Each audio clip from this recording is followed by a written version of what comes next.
Hey everyone, so let's start a debate. We've all probably done it when building a computer. We've took our motherboard out of the anti-static bag, which was inside the box, and put the motherboard on top of that, and then we do our minimal build on that. So we put the CPU in, and the CPU cooler, and the RAM, and then, hook up the power supply cables and check that our system boots up. And that's an amazing idea, right? Because ultimately the motherboard is on an anti-static bag, therefore it's protected from static technology, right? Well, that might actually be wrong, because an anti-static bag only has anti-static properties inside the bag.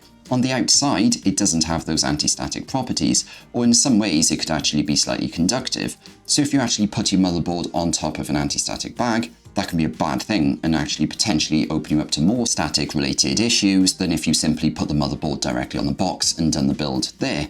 And that is actually the short answer, and I could just stop the video there, but what I should say is that is more of a theoretical risk. Unless you actually have your motherboard on a bag and then you put that on a metal workbench which is hooked up to your electric mains and stuff, you're probably not going to have any major issues with static or anything like that. In 99.9% of cases, putting your motherboard on an anti-static bag isn't going to sort of massively drive up friction and your static electricity risk or anything like that. I've done it loads and many of us have done it, and yeah, in the vast majority of cases it's going to be absolutely fine. But if you technically did want to protect yourself as much as possible from static issues, what you should do is probably just put your motherboard directly on the box and leave the anti-static bag inside the box where it belongs and not put your motherboard on top of it. And if you're really sensitive, you can also get anti-static wristbands and things which you then connect up to a grounded source, and that can in theory help to dissipate static and things like that. But yeah, that's it. That wraps up this short video. If you've got any comments, please do leave them in the comments. Where else would you leave them?